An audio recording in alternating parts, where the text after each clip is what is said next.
احنا اصل المصريين. احنا اصل المصريين.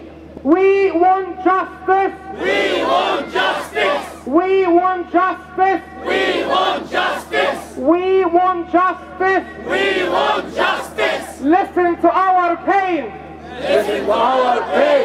Listen to our pain. Listen to our pain. We want justice. We want justice. We want justice. We want justice. Listen to our pain. Listen to our pain. They will do it again. They will do it again. عشان يخنتك مات اذكرني يا رب متى جئت اذكرني يا قدوس متى جئت في ملكوتك عشان يخنتك مات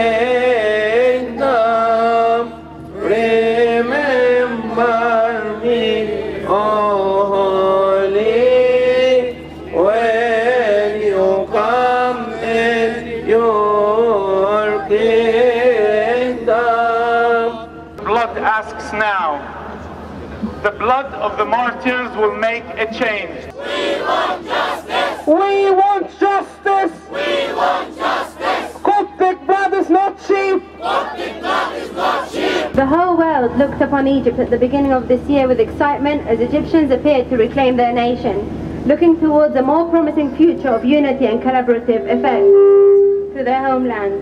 Only weeks later, however, this idealist dream started to fade, and there was a return of attacks on an unprecedented scale against churches and Christians in Egypt. For the first time, we saw churches burned and demolished, with an army looking on and doing nothing. Christians lost their lives, while those who had promised to protect every Egyptian looked on. Since then, we have had an escalation of violence from Mubaraka to Aswan, along with terrorist bombing of a church in Alexandria earlier this year. The common denominator in all of these and every other attack from the past decades is that there has been insufficient official investigation and an absence of prosecution and convictions. It is not surprising to see the state actively inciting, encouraging, supporting and protecting religious and ethnic discriminatory activities and persecutory measures towards Christians. Starting with children from a very young age, the curriculum taught in schools and colleges in Egypt explicitly and openly promotes hatred against Christians. Children are taught that Christians are infidels and should be treated as such. The Egyptian government has always shown its unwillingness on numerous occasions to address the issue of the persecution of Coptic Christians, which is, in a way, understandable, since it plays a major role in promoting it in the first place.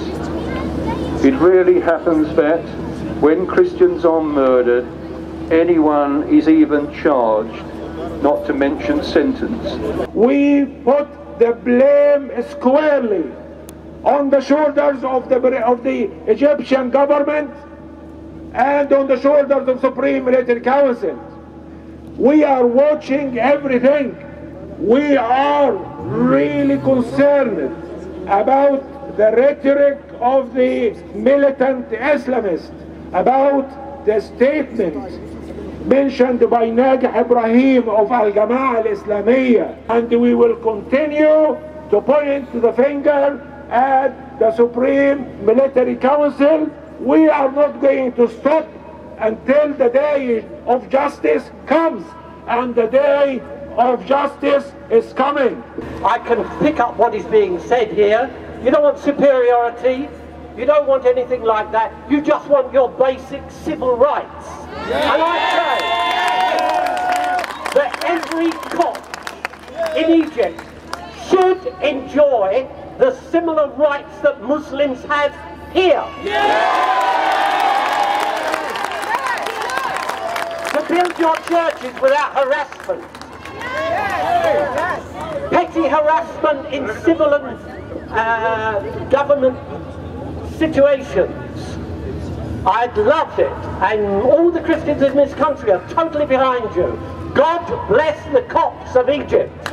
Christian blood is not cheap. Christian blood is not cheap. Christian blood is not cheap. Christian blood is not cheap. Listen to our pain. Listen to our pain. They will do it again. They will do it again. We want justice. We want justice. We want justice. We want justice. We want justice. We want justice. Many killed and not one word. Many killed and no one word. Where is justice in this world? Where is justice in this world? Many killed and not one word. Many killed and no one word. Where is justice in this world? Where is justice in this world? Now we're starting the procession again.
Whom are you talking to? To an Egyptian Copt from Egypt. You are addressing the Egyptian people, or are you addressing the Egyptian government?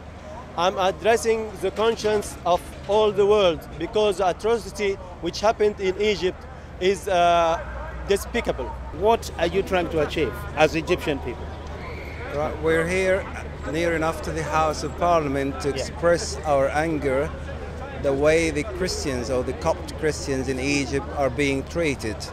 The incident of last Sunday is actually a clear way and a clear message how the Christians nowadays are being treated in Egypt. Christians have been discriminated against for the last quite a number of years, and this level of discrimination has reached a level under the new military rule that they can run us over. They can actually bring people down to the streets to fight us over and hit us badly. But what all I want to say is that we should live in harmony, and we shouldn't live in this kind of massacre, or this kind of massacre what happened to our brothers. That shouldn't happen, because we are doing something nothing wrong what we are doing. We are just praying in our churches in a normal way. The same as with this country here where I am, here in United Kingdom. You can build a mosque and you can go and pray in the mosque and nobody interfere with the way you dress, the way you present yourself. But in Egypt, we cannot, even Egypt should be Christian country, we cannot present ourselves in our churches. We want to send this message to the world. The Coptic in Egypt, they suffering too much pressure and submit from Muslim brothers and Salafis. They try to run the country down and bring us to 1,000 years backward. And this is my message for them, to my Muslim brother in Egypt as well. We have to stand in solidarity against these people, because these people, they don't know anything, just only they have aim to get to the power and to control the country, and they create trouble and they try to divide the community as they want for their special gain. What do you think would be the solution just to move things forward, just to make Christians and Muslims live with one another without any problem? One of the most important things I love and I adore, many Muslims who really have heart to Egypt and they don't look to the Christians as something different from them. They look to Egyptians as Egyptians. And I have a hope about this kind of people. And we have also among the Christians, lot of people, they are not looking for their affairs only, but they love all of the Egyptians. But the most important, we wanted to revive our church because we can have a lot to give to all the Egyptians, because Jesus makes his followers a great asset for any place they be there. It's not justice after all what has been done to the Egyptians, after when the military, when the army kills the Egyptian, the military cannot take us to court, and they cannot be the one to interrogate what happened. They want to take us to court and they want to interrogate what happened, and they are saying that it is our mistake. So I just want to say that we want to take our case to Lahai, to the international court, and we need justice. They cannot be our killers and our judges. So how are you going to do this? We need our lawyers to stand up for us, and we need to make a case, and we need the whole world to know what's going on in Egypt. The persecution predates the revolution. But with the revolution, what happened? The Salafi and the extremist Muslims who were imprisoned during Mubarak regime, they are all out. There is an air of freedom, but part of this freedom is freedom to persecute and kill Christians and burn their churches. This is one of the drawbacks of the total freedom we're having now. And I blame the government, because the government did not execute its duty of treating all citizens equally, and they did not serve justice to the Christians.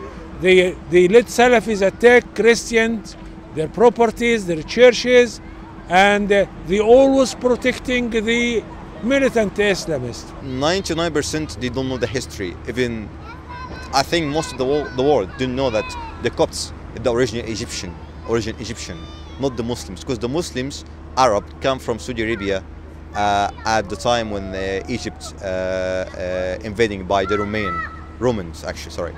And the problem is they don't know even the history. So if ask any Muslim, they say I'm Egyptian, I'm Coptic, and he's not really Coptic. We are Copts. We are Egypt actually, not them. But at the same time, I've taken kind of freedom. We are all Egyptian. We don't want Egypt to be Christian or Muslims. We want Egypt to be Egypt. Well, facts, it speaks for itself. During the revolution, there was no attack on the Christian churches. However, after the attacks started to happen, it started to happen because of the absence of the law. In any country, there is a law, and whomever is controlling the country should force the law on all. So it depends on the message the ruler sending to the people. In any country you have radicals, you have extremists. If you give them the green light, they would do whatever they can. We Christian, we live with Muslims for the last 1600 years. And this 1600 years in Egypt has been hell. They've been burning churches, killing Christians, and not persecuting the people who kill the Christians. And this is all over the centuries. It hasn't stopped. And if you tolerate discrimination, if you are against violence, if you are against racism, you should read the Quran in Arabic and then decide before calling yourself a Muslim.